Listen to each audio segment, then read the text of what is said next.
Hi, today's video will be on transformation of sentences. This is basically for English grammar. যারা competitive পরীক্ষা বসতে চাইছো, বিশেষ করে এখন যারা ট্যাগ পরীক্ষা বসতে চাইছো, আগামী কিছুদিনের মধ্যে তোমাদের ট্যাগ পরীক্ষা হতে যাচ্ছে। This is very important, but ট্রান্সফরমেশনের মধ্যে অনেকগুলো ওয়ার্ড রয়েছে। Today basically will try to know TW2 এই অ্যাডভার্বটাকে কিভাবে রিমুভ করা যায়, এবং অন্যভাবে ইনস্ট্রাকশন হতে পারে how to make this kind of sentences negative, অর্থাৎ ওই ধরনের সেন্টেন্স যে সেন্টেন্সে TW2 এই কথাটা লেখা রয়েছে, এই সেন্টেন্সগুলোকে কিভাবে তুমি নেগেটিভ করবে।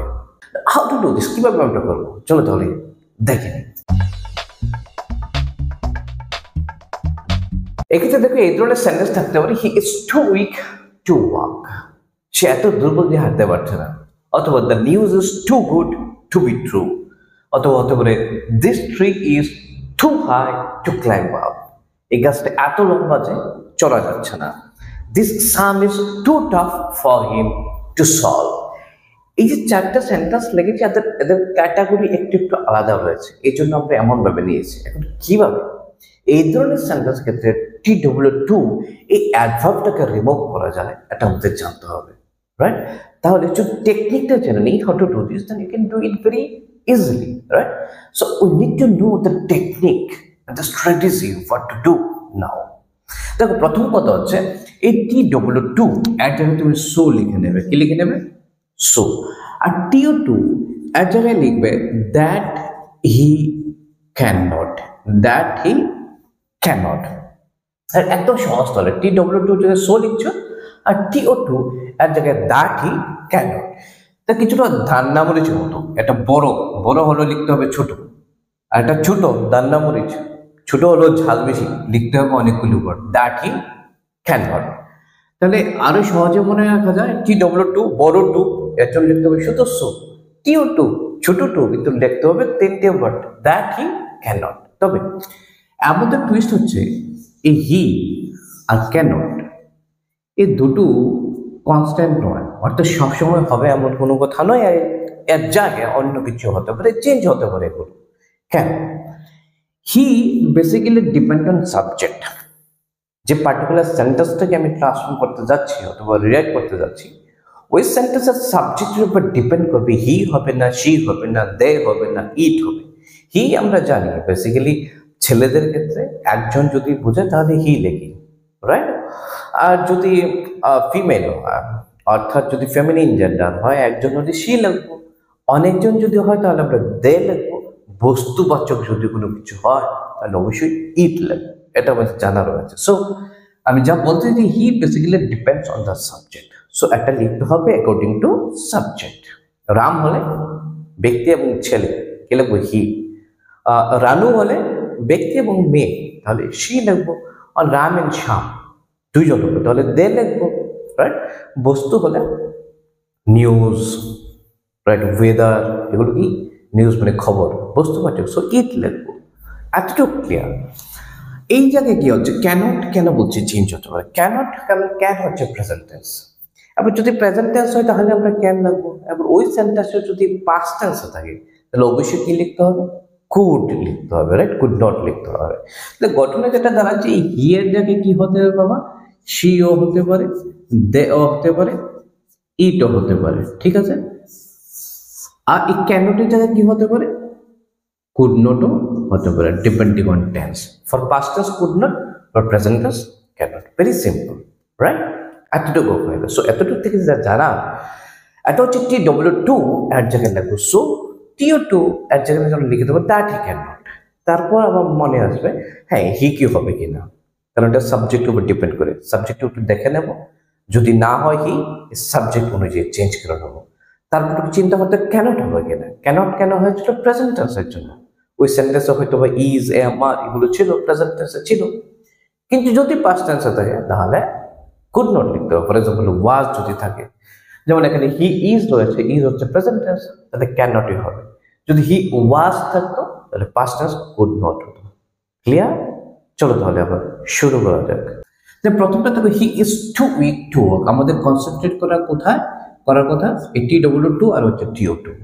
তাহলে কি হচ্ছে? হি ইজ টি ডব্লিউ টুটা কি হচ্ছে ভেরি সিম্পল সো তারপর উইক লিখে দাও এই টি ও টুর জায়গায় দ্যাট হি ক্যানট দ্যাট লিখলাম হি লেখার সময় একটু চিন্তা করতে হবে সাবজেক্ট হ্যাঁ হি রয়েছে ক্যানট লেখার সময় একটু চিন্তা করতে হবে ক্যানট লিখবো কেন হ্যাঁ প্রেজেন্ট টেন্স রয়েছে ক্যানট বাকি চেয়ে লিখে দাও cannot walk very simple next 2 number দেখো দ্য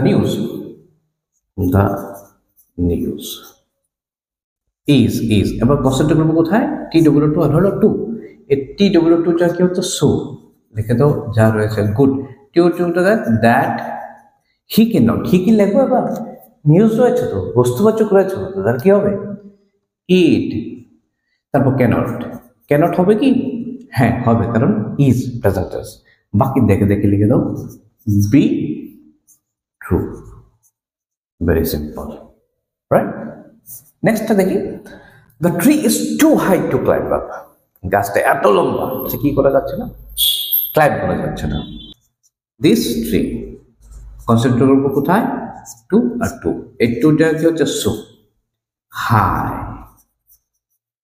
তারপর এই টুর জায়গা কি হচ্ছে দ্যাট হি লিখবো কি হি না ট্রি বলা হচ্ছে গাছ তাহলে কি লেখার কথা ইট লেখার কথা বুঝতে পারছো এবার এখানে টুইস্ট রয়েছে ইট কেন হবে না কেন দেখো the tree is too high to climb up গাছটা এত লম্বা যে এটা চড়া যাচ্ছে না এর আগেরটা দেখো না news is too good to be true নিউজটা এত ভালো যে এটা সত্য হতে পারে না কোনটা সত্য হতে পারে না নিউজটা এত ভালো যে এটা সত্য হতে পারে না কোনটা নিউজটা অর্থাৎ এই দুটো ক্ষেত্রে নিউজ সম্বন্ধেই বলা হয়েছে এখানে দেখো the tree is too high গাছটা এত লম্বা টু ক্লাইম্ব আপ চড়া যাচ্ছে না গাছ চড়ছে না এমন না কে চড়তে পারছে না মানুষ চড়তে পারছে না অর্থাৎ এই দুটোটা পার্টের মধ্যে সাবজেক্ট কিন্তু আলাদা এত কিছু না বুঝো দেখো the news is too good to be রয়েছে এখানে কিন্তু টু এর পরে কি নেই বি নেই অর্থাৎ সাবজেক্ট যখন বস্তুবাচক হয় আমাকে একটু বুঝতে হবে টু এর পরে বি রয়েছে কিনা বি থাকলে কি সুবিধা হয়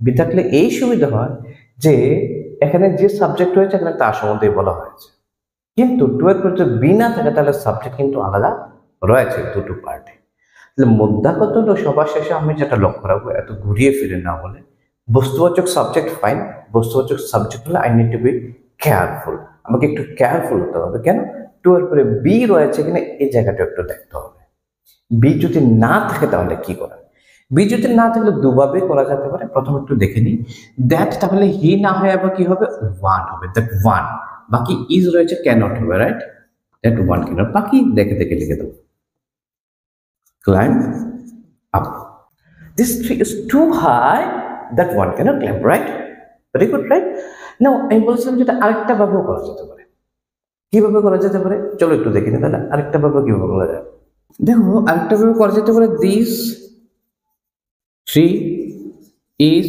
so high লিখে নিলাম টি ডব্লিউ জায়গা সো তারপর টি ও জায়গা কি লিখবে দ্যাট হি লিখবে না কি লেখার কথা ইট লেখার কথা বুঝতে পারছো আচ্ছা লিখে দাও ইট তারপর ক্যানট লিখে দাও ক্যানট কারণ ক্যানট ইজ রয়েছে দ্যাট ইট ক্যানট এবার ঘটনা হচ্ছে যদি ইট লিখে তাহলে ওই দেখো কি ছিল বি ছিল তোমাকে বি লিখতে হবে দ্যাট ইট ক্যানট বি বা বি লেখলে এখানে শেষ নেই বি লেখা মানে এটাকে প্যাসিভ ভয়েসে করা অর্থাৎ সহজ কথা হচ্ছে ভার্বের পাস্ট পার্টিসিপল লিখতে হবে যদি ভাব থাকে কি রয়েছে ক্লাইম্ব রয়েছে ভাব রয়েছে সো টু বি ক্লাইম্ব হবে না টু বি ক্লাইম্বড আপ বোঝা গেল কিনা দেখো ওইভাবেও করা যেতে পারে এভাবেও করা যেতে পারে এখন কেন দুটো করা দরকার কারণ হচ্ছে কি তোমাকে অপশনস দেওয়া থাকবে অর্থাৎ তোমাকে অপশনস দিতে হবে কোন অপশনটা কারেক্ট তুমি কিভাবে জানবে এই অপশনটা থাকতে পারে এই অপশনটা তো থাকতে পারে so you have to choose which one is correct সো এই অপশনটা দেওয়া থাকলে আমি বুঝতে পারবো yes this is the correct option for this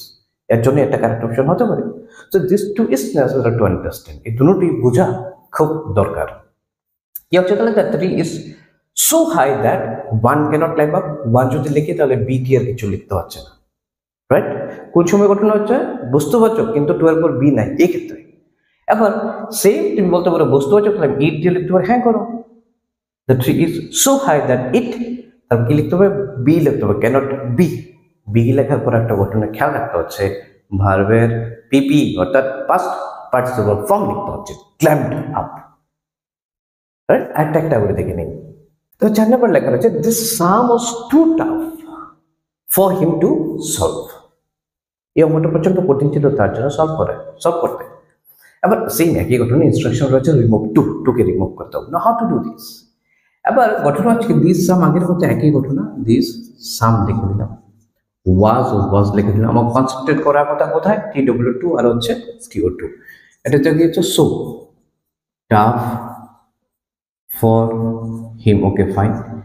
তারপর টু এর জায়গায় কি হচ্ছে দ্যাট হি ক্যান নট হওয়ার কথা, তো আমাদের যে মুখস্থ ছিল দ্যাট হি ক্যান নট, এখানে দিস সাম রয়েছে না বস্তুবাচক, তাহলে দ্যাট ইট হওয়ার কথা না, কিন্তু না, এখানে দেখো যেটা তোমার বুঝতে হচ্ছে টু টাফ ফর হিম, কার জন্য tough, for him. For Ram হলে সেম কি হবে এখানে দ্যাট রাম হবে, রাম না লিখে হিও লিখতে পারো। এখন ফর হিম যেহেতু কি হবে দ্যাট হি হবে, ফর হার হলে কি হতো দ্যাট শি হতো, ফর রবি রাম শ্যাম এমন থাকলে দ্যাট দে হতো, রাইট। তাহলে কি হচ্ছে খেয়াল রাখতে হচ্ছে ফর কি লেখা রয়েছে এক্ষেত্রে, ফর হিম লেখা রয়েছে দ্যাট হি, বাকি আগের মতো দ্যাট ই ক্যান নট, কিন্তু ক্যান নট তো হবে না, ওয়াজ রয়েছে past tense, so could not, that E could not. Clear? I think it is clear. Okay, so now we can solve this kind of problems very easily. Okay, এই ধরনের transformation যদি দেওয়া থাকে you can solve it very easily. এখন তোমরা বুঝেছো কিনা এই জন্য আমি কতগুলো এক্সারসাইজ দিয়ে দেবো, তোমরা এটা করতে থাকো। If you feel any problem and policy comment বক্সে লিখে দাও, definitely I try to help you. Comment বক্সে লিখে দিলে এইভাবে যদি সলভ করা যায় definitely I will also make another video to solve it, right? So thank you very much for watching this video and keep watching the other videos too, and always keep practicing. Thank you.